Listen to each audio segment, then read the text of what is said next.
सभी दोस्तों को जय संतोषी माँ। आज दिन शुक्रवार 1 अगस्त 2025। आज के दिन शुक्रवार व्रत करने वाले सभी व्यक्ति को शुक्रवार व्रत कथा अवश्य सुननी चाहिए, जिससे संतोषी माता का परम आशीर्वाद प्राप्त होगा। तो आइए सुनते हैं संतोषी माता की व्रत कथा।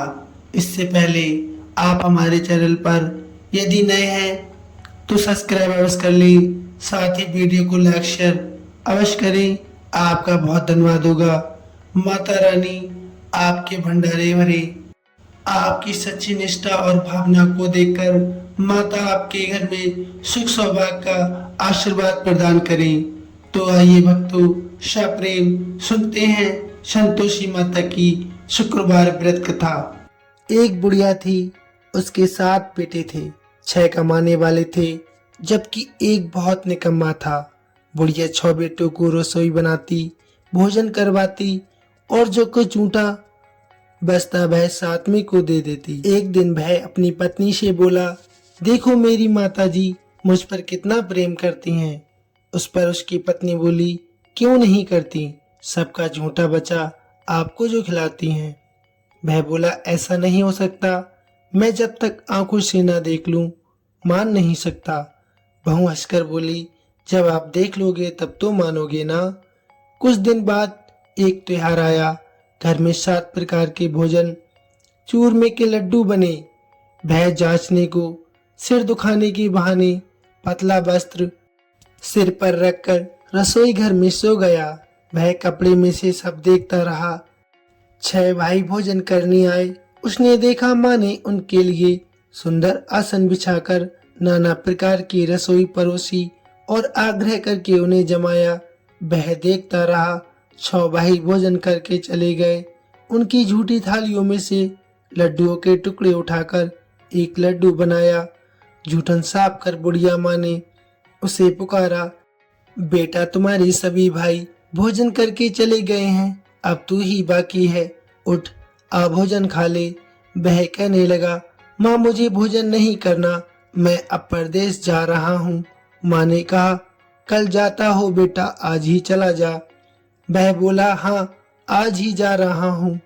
चलते समय उसे अपनी पत्नी की याद आई। वह गौशाला में उपले थाप रही थी। वहां जाकर वह उससे बोला, हम जामे परदेश आवेंगे कुछ काल, तुम रहियो संतोष से धर्म अपनो पाल। वह बोली, जाओ पिया आनंद से, हमरो सोच हटाए राम भरोसे, हम रहे ईश्वर तुम्हें सहाय। दे दो कोई निशानी आपन, देख धरू मैं धीर, सुध मत हमारी बिसरियो, रखियो मन गंभीर। फिर वह बोला, मेरे पास तो कुछ नहीं है, ये एक अंगूठी है, सो तुम ले लो और अपनी कुछ निशानी मुझे दे दो। वह बोली, मेरे पास क्या है, ये गोबर भरा हाथ है। ये कहकर उसने उसकी पीठ में गोबर के हाथ की थाप मार दी। वह चल दिया। चलते चलते दूर प्रदेश पहुंचा। वहां जाकर एक साहूकार की दुकान पर उसे नौकरी रखने के लिए वह अर्जी करने लगा। साहूकार को भी जरूरत थी। वह बोला, रह जा। लड़के ने पूछा, तनख्वाह क्या दोगे? साहूकार ने कहा, काम देख कर दाम मिलेंगे। साहूकार की नौकरी मिली। वह सुबह 7 बजे से 10 बजे तक नौकरी बजाने लगा। कुछ दिनों में दुकान का सारा लेन देन, हिसाब किताब, ग्राहकों को माल बेचना, सारा काम करने लगा। साहूकार के 7-8 नौकर थे। वे सब चक्कर खाने लगे, ये तो बहुत होशियार बन गया है। सेठ ने भी उसका काम देखा और 3 महीने में ही उसे आधे मुनाफे का हिस्सेदार बना लिया। वह कुछ वर्ष में एक नामी सेठ बन गया और मालिक सारा कारोबार उस पर छोड़कर चला गया। पति की अनुपस्थिति में सास ने बहू पर बहुत अत्याचार किए। इधर उसकी पत्नी को सास ससुर दुख देने लगे। सारी गृहस्थी का काम करवाकर उसे लकड़ी लेने जंगल में भेजते। इसी बीच घर के आटे में से जो भूसी निकलती उसकी रोटी बनाकर रख दी जाती। और फूटे नारियल के छिकले में उसे पानी दे दिया जाता। एक दिन वह लकड़ी लेने जा रही थी। रास्ते में बहुत सी स्त्रियां संतोषी माता का व्रत करती दिखाई दी। वह वहां खड़ी होकर कथा सुनने लगी और पूछने लगी, बहनों, तुम किस देवी देवता का व्रत करती हो और उसके करने से क्या फल मिलता है? यदि तुम इस व्रत का विधान मुझे समझा कर कहोगी तो मैं तुम्हारा बहुत बड़ा एहसान मानूंगी। तब उनमें से एक स्त्री बोली, सुनो बहन, ये संतोषी माता का व्रत है। इसके करने से गरीबी, बदुख आदि नाश हो जाता है और जो कुछ मन में अधूरी कामना होती है वह भी माता की कृपा से संपूर्ण हो जाती है। तब उसने पूछा, हे बहन, इस व्रत की विधि क्या है? वह भक्तिनी स्त्री बोली, सवा आने का गुड़ चना लेना, इच्छा हो तो 5.25 आने का लेना या 1.25 रुपए का, आप अपनी सहूलियत के अनुसार ले लेना। बिना परेशानी और श्रद्धा व प्रेम से भी जितना बन सके आप सबाया ही लेना।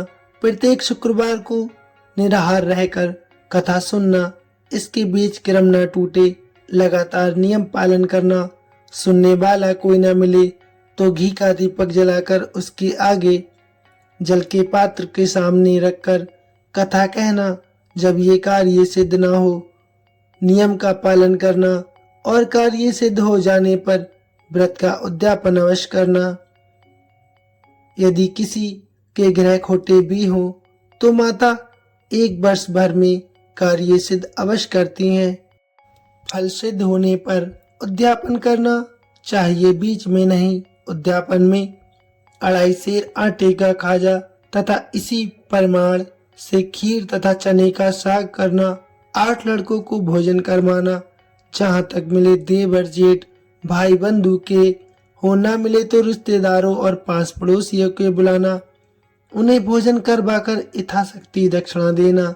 माता का नियम पूरा करना। उस दिन घर में कोई खटाई न खाना। ये सुन बुढ़िया के लड़के की बहू चल दी। रास्ते में लकड़ी के बोझ को बेच दिया और उन पैसों से गुड़ चना ले माता के व्रत की तैयारी करने आगे चली और सामने मंदिर देखकर पूछने लगी, ये मंदिर किसका है? सब कहने लगे, संतोषी माता जी का मंदिर है। ये सुनकर माता के मंदिर में जाकर चरणों में वह लौटने लगी। दीन होकर विनती करने लगी, हे माता, मैं निपट अज्ञानी हूँ, व्रत के कुछ नियम नहीं जानती हूँ, मैं बहुत दुखी हूँ। हे माता, हे जगत जननी, मेरा दुख दूर करें, मैं आपकी शरण में हूँ। माता को दया आई। एक ही शुक्रवार बीता था कि दूसरे शुक्रवार को उसके पति का पत्र आया और तीसरे शुक्रवार को उसका भेजा हुआ पैसा भी आ पहुंचा। ये देख जेठ जेठानी मुंह सिकोड़ने लगे, लड़के ताने देने लगे, काकी के पास पत्र आने लगे, रुपया आने लगा। अब तो काकी की खातिर बढ़ेगी। बेचारी सरलता से कहती, भैया, कागज आए या रुपया आए, हम सब के लिए अच्छा है। ऐसा कहकर आंखों में आंसू भरकर संतोषी माता के मंदिर में जाकर रोने लगी और कहने लगी, हे माता, हे मातेश्वरी, मैंने आपसे पैसा रुपया थोड़ी मांगा था। मुझे पैसे से क्या काम है? मुझे तो अपने स्वाग से काम है। मैं तो अपने स्वामी के दर्शन मांगती हूँ। तब माता ने प्रसन्न होकर कहा, जा बेटी, तेरा स्वामी जल्दी आएगा। ये सुनकर खुशी से बावली होकर वह घर में जाकर काम करने लगी। अब संतोषी माँ विचार करने लगी, इस भोली पुत्री को मैंने कह तो दिया है कि तेरा पति जल्दी आएगा, लेकिन कैसे वह तो इसे स्वप्न में भी याद नहीं करता। उसे याद दिलाने को मुझे ही जाना पड़ेगा। इस तरह माताजी उस बुढ़िया के बेटे के पास जा स्वप्न में प्रकट हो कहने लगी, साहूकार के बेटे सो रहा है या जागता है? वह कहने लगा, माता, सोता भी नहीं हूँ, जागता भी नहीं हूँ, कहो क्या आज्ञा है? तब माताजी कहने लगी, तेरे घर बार कुछ है या नहीं? वह बोला, मेरे पास सब कुछ है, माँ बाप बहू क्या कमी है। माँ बोली, भोले पुत्र तेरी बहू घोर कष्ट उठा रही है। तेरे माँ बाप उसे परेशानी दे रहे हैं। वह तेरे लिए तरस रही है, तू उसकी सुध ले। वह बोला, हाँ माता जी, ये तो मालूम है मुझे, परंतु जाऊं तो जाऊं कैसे।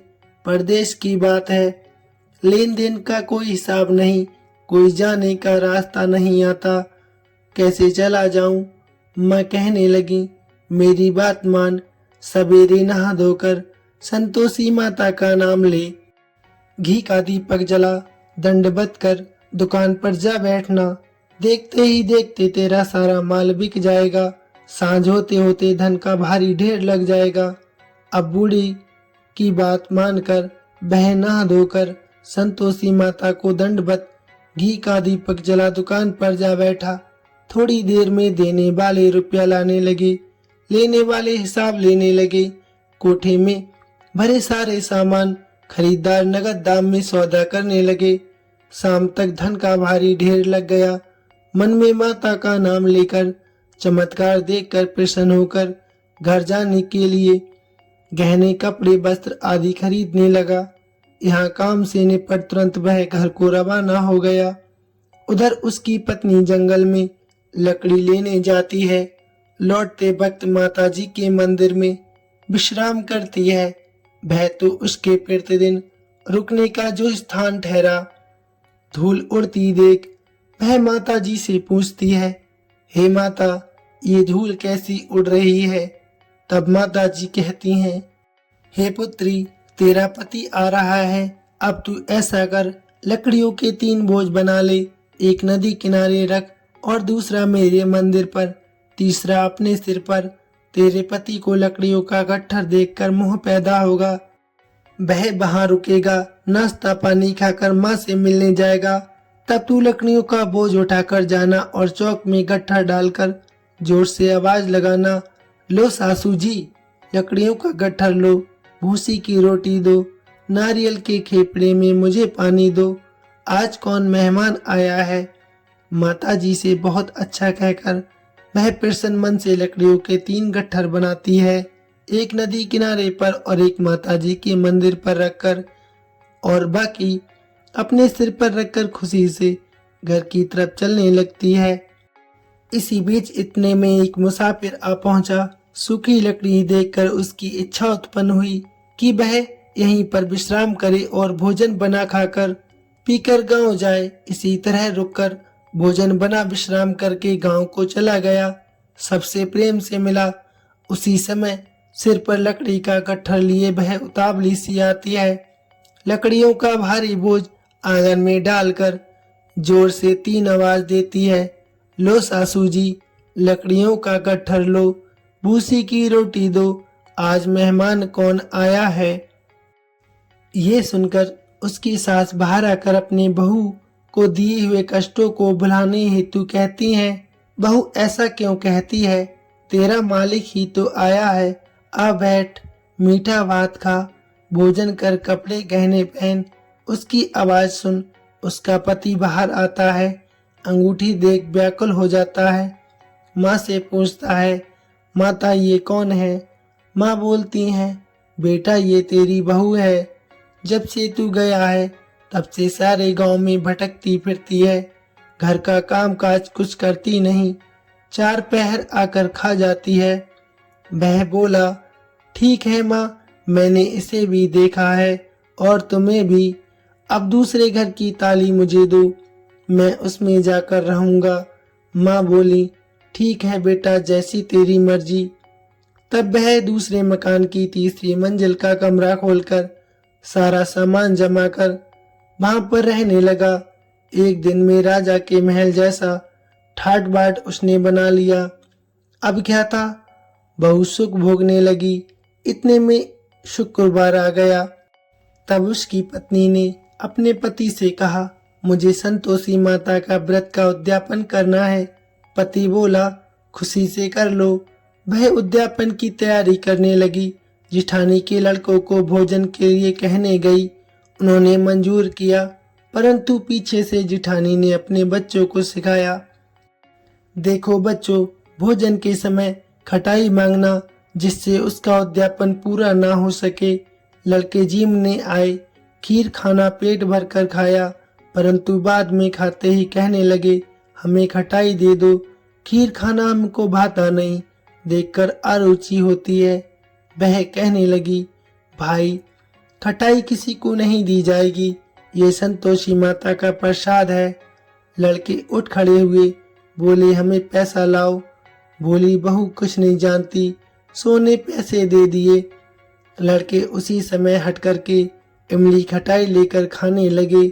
ये देखकर बहू पर माताजी ने कोप किया। राजा के दूत उसके पति को पकड़कर ले गए।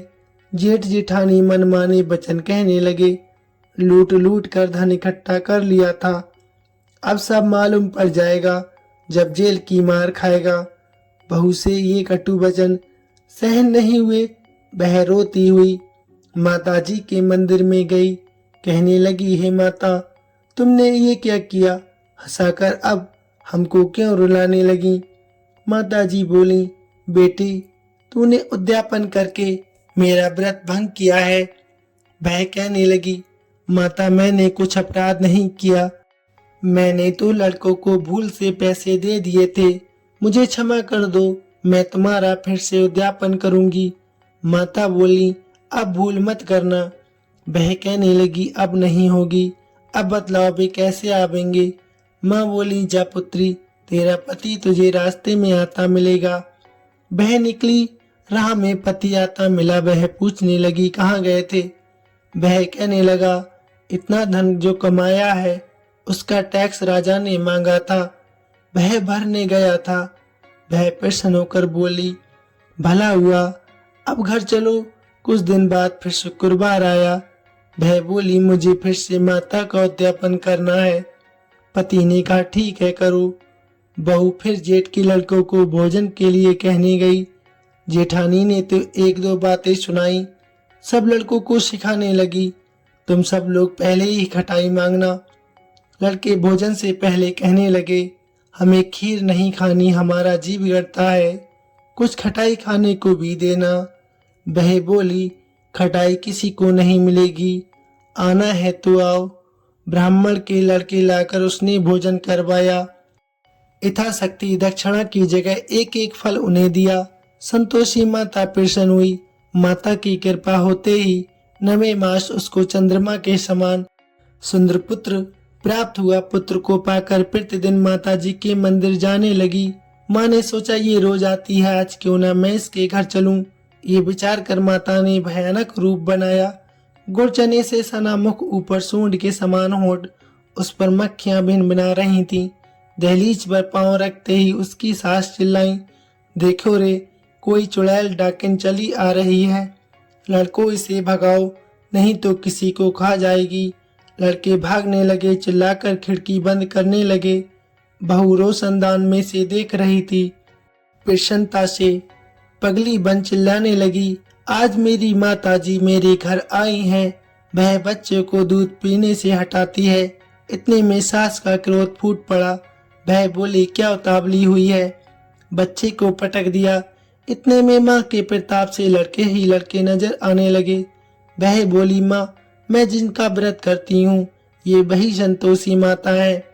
सबने माता जी के चरण पकड़ लिए और विनती करने कहने लगे, हे माता, हम मूर्ख हैं, हम अज्ञानी हैं, तुम्हारे व्रत की विधि हम नहीं जानते, व्रत भंग कर हमने बहुत बड़ा अपराध किया है।